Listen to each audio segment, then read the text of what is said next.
భారత ఆర్మీని క్రమశిక్షణకు మారుపేరుగా చెబుతారు. కానీ క్రమశిక్షణ ఏ స్థాయిలో ఉంటుందో నాకు ప్రత్యక్షంగా తెలుసు. ప్రత్యక్ష నరకంలా ఉంటుంది. వారి ఆహారము మనం తినలేం. నాకు తెలిసిన ఒక జవాను పండుగ పూట నన్ను ఆర్మీ లోపలికి భోజనానికి ఆహ్వానించాడు. వారు తింటున్న తిండి చూసి నేనెంత బాధపడ్డానో నాకు తెలుసు. అతను చెప్పాడు, కొద్దిగా టేస్ట్ చేయి, లేదంటే కడుపు నొప్పి వస్తుంది అని. సరే, అది కానిచ్చేసి సైనికులంతా పడుకునే చోటుకు వెళ్ళాను. 1000 చదరపు అడుగుల స్థలంలో దాదాపు 20 మంది పడుకున్నారు. సామాన్లు అక్కడే, బట్టలు అక్కడే, సర్వం ఆ బెడ్డు చుట్టుపక్కలే.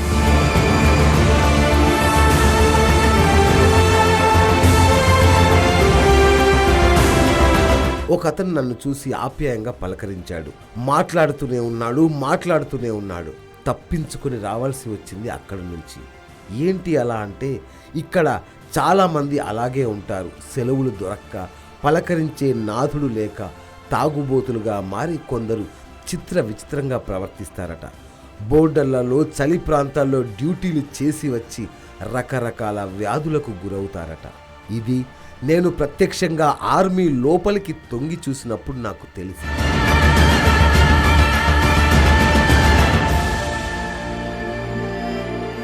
కడుపు మార్చుకొని బాధల్ని గుండెల్లో దిగమింగుకుంటూ దేశాన్ని రక్షిస్తున్న వీరు తింటున్న తిండి, ఉంటున్న పరిస్థితి చూసి నాకే కడుపు తరుక్కుపోయింది. ఇంకా నేను చూసింది మైదాన ప్రాంతంలో. కానీ బీఎస్ఎఫ్ జవాన్ తేజ్ బహదూర్ యాదవ్ పరిస్థితి ఎంత దారుణమో మీరు ఊహించవచ్చు.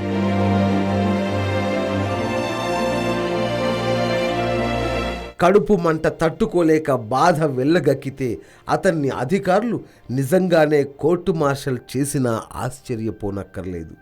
తమ అవినీతిని బట్టబయలు చేసిన బీఎస్ఎఫ్ జవాన్ తేజ్ బహదూర్ యాదవ్పై అధికారులు యాదవ్ చెప్పినట్లుగానే కత్తి కట్టారు.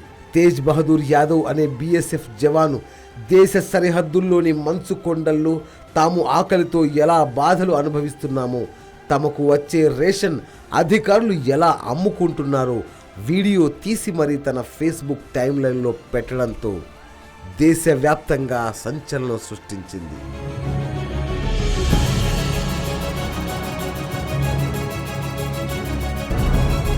దాంతో హుటాహుటిన కదిలిన అధికారులు ముందుగా ఆ జవానుపై దాడికి దిగారు.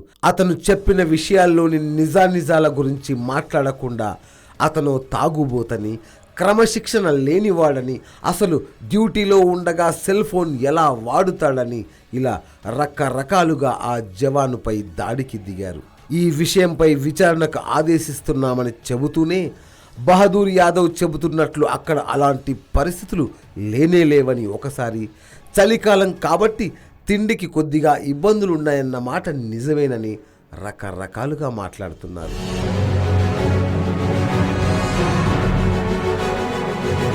తమ ప్రాణాలకు తెగించి చలిలో, మంచులో, తుఫాన్లలో సరిహద్దులని కాపాడుతున్న జవాన్ల పరిస్థితిని వెలుగులోకి తెచ్చిన తేజ్ బహదూర్ యాదవ్ను అక్కడ నుంచి తక్షణం బదిలీ చేశారు. Border security force inspector general DK Upadhyay ఈ అంశంపై మాట్లాడుతూ ఏమన్నారో తెలుసా?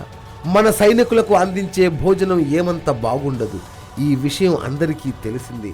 పైగా ఇది చలికాలం కాబట్టి కొన్ని ఇబ్బందులు తప్పవు. అయితే ఇప్పటి వరకు ఈ విషయంలో ఏ ఒక్కరూ ఫిర్యాదు చేయలేదు. బీఎస్ఎఫ్ చరిత్రలోనే మొదటిసారి ఇలాంటి ఘటన చోటు చేసుకోవడంతో అందరం షాక్ అయ్యాం అంటారు. జవాన్లకు సరిగ్గా తిండి లేని పరిస్థితి వీళ్లకు ముందు నుంచి తెలుసట. అందుకు వీళ్ళెప్పుడూ షాక్ అవ్వలేదు. కానీ ఓ జవాను ఆ విషయాన్ని ప్రపంచానికి తెలియజేసినందుకు షాక్ అయ్యారంట. బీఎస్ఎఫ్ నియమావళి ప్రకారం డ్యూటీలో ఉండే జవాన్లు మొబైల్ ఫోన్లు వినియోగించకూడదు. తేజ్ బహదూర్ ఆ నిబంధనల్ని అతిక్రమించి మొబైల్ను వినియోగించాడు. చుట్టుపక్కల దృశ్యాలన్నీ కనిపించేలా వీడియోలో మాట్లాడాడు. ఇది క్షమించరాని తప్పిదం. ఈ విషయంలో అతనిపై విచారణ తప్పదు అని ఐజీ ఉపాధ్యాయ పేర్కొన్నారు.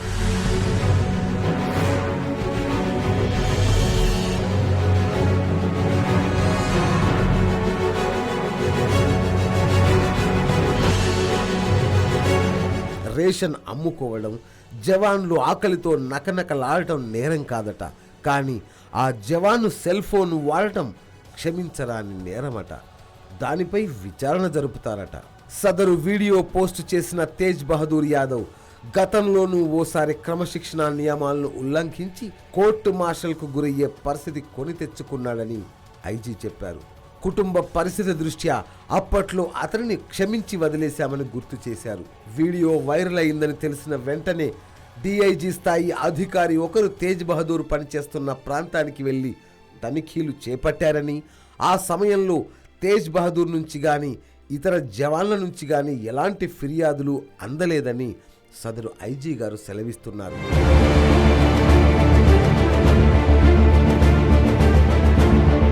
దర్యాప్తు నిష్పక్షపాతంగా జరిగేలా జవాన్ తేజ్ బహదూర్ను మరో హెడ్ క్వార్టర్కు బదిలీ చేసినట్లు కూడా చెప్పుకొచ్చారు. అధికారులు తనిఖీలకు వెళ్తే ఎవ్వరూ ఫిర్యాదే చేయలేదట. కాబట్టి అంతా అద్భుతం అని లోకాన్ని నమ్మించడానికి పాపం సదరు ఐజీ గారు చాలా కష్టపడుతున్నారు.